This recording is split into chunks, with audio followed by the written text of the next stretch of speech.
Hello, good morning, good afternoon, good evening to everyone wherever you are. I would like to continue the discussion with regard to mainstreaming disability, or mainstreaming rather, disability into the Sustainable Development Goals, Agenda 2030, with reference to Malaysia. Now, this is a precise and a candid opinion that I have with regard to the review of the Persons with Disabilities Act 2008, Malaysia.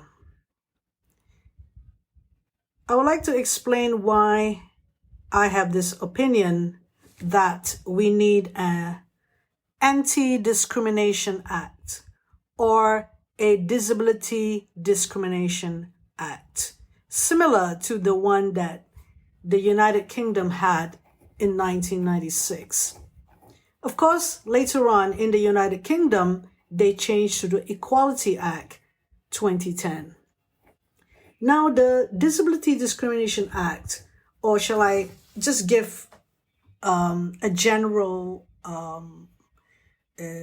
way of describing this act as an Anti-Discrimination Act. That's 3 words, yeah? Or 2 words. We'll put disability aside, but we're talking about disability.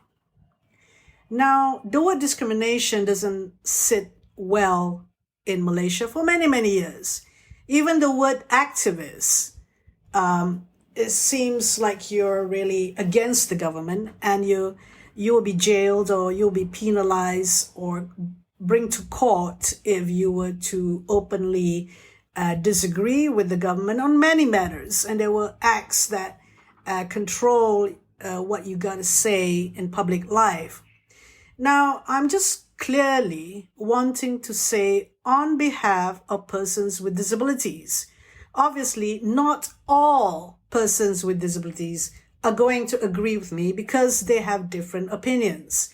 But I would like to say that having an Anti-Discrimination Act at an appropriate time in a history of a nation would help the nation a lot to sort out a lot of things which an administrative act like the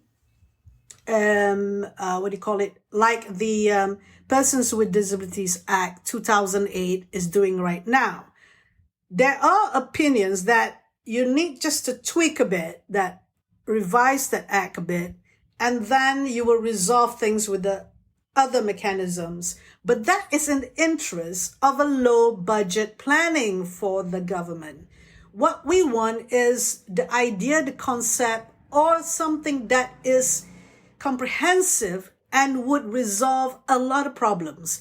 By saying out there an Anti-Discrimination Act, you would have in place a commissioner, a tribunal, redress mechanism, the harmonization of the act with the Convention on the Rights of Persons with Disabilities. By saying anti-discrimination, we says it what's happening on the tin. The tin is PwD Act 2008 is not anti-discrimination. PwD 2008 is discriminatory. If it is suggesting, this act is suggesting that is anti-discrimination, it did not prove itself to be so all these years. Since 2008, since it has been enacted and has been used, there is no evidence at all that the conversation, for example, there is a clause in the act that says we're going to revise all the acts in the country to make it more to do with anti-discrimination for disabled person. We're going to make the other acts like Education Act, Employment Act, Streets, Drainage and Building Act to have a way to make it that it is anti-discrimination. But it hasn't. It hasn't done so. It's not being discussed at all at the level of the minister with the council. So this act is somewhat redundant.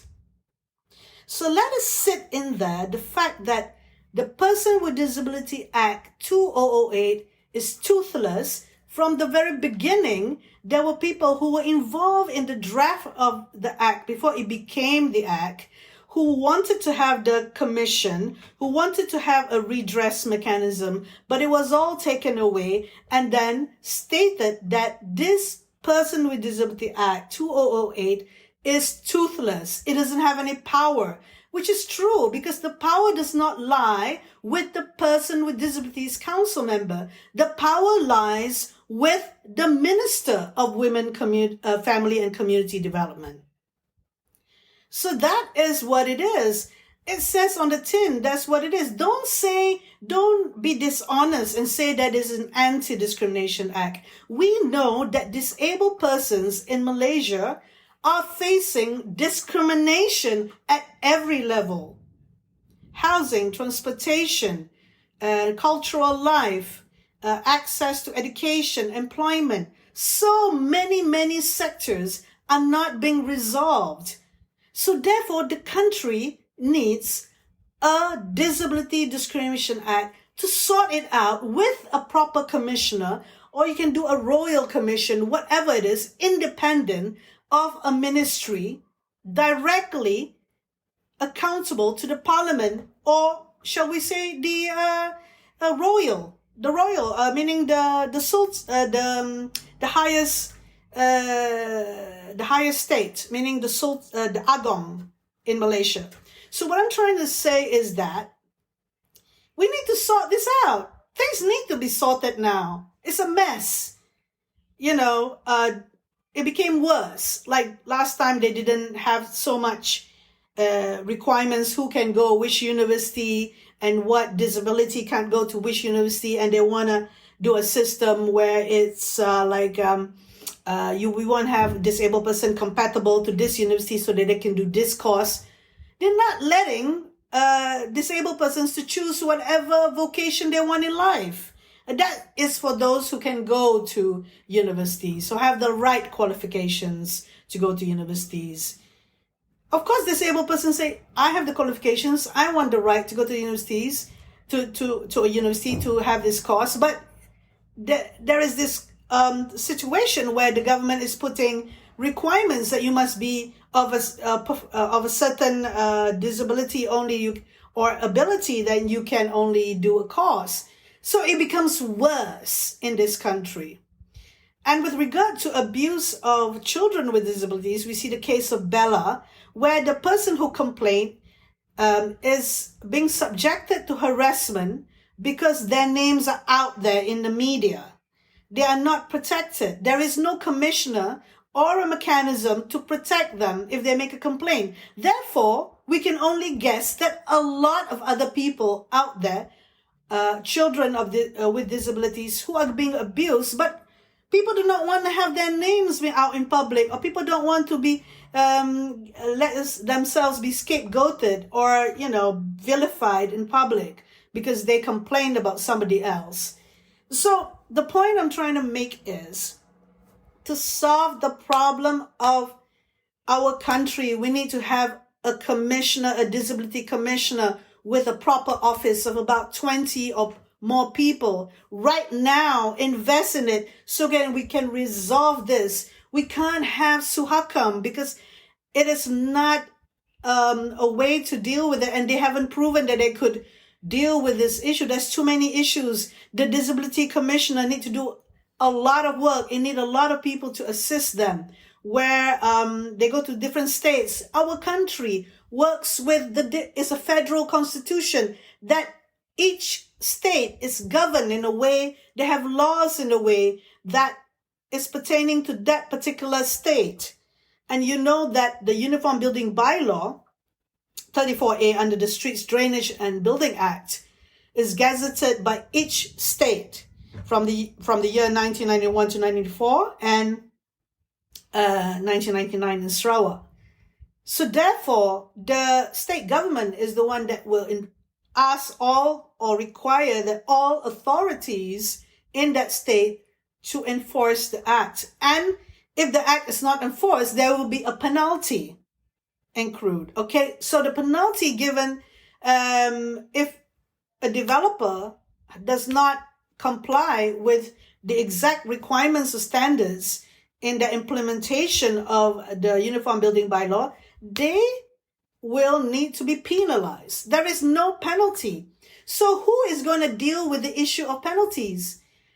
By right, the person who reduces the act has a clause that needs to review all the laws in the country, but it has not set out to do so because the ministry or the minister knows that there need to be a lot of coordination, and their ministry do not have the people to do the coordination work with the other sectors, with the other ministries. So we are helping out Malaysia by suggesting a Disability Discrimination Act where the commissioner and a redress mechanism would resolve the problem of the country.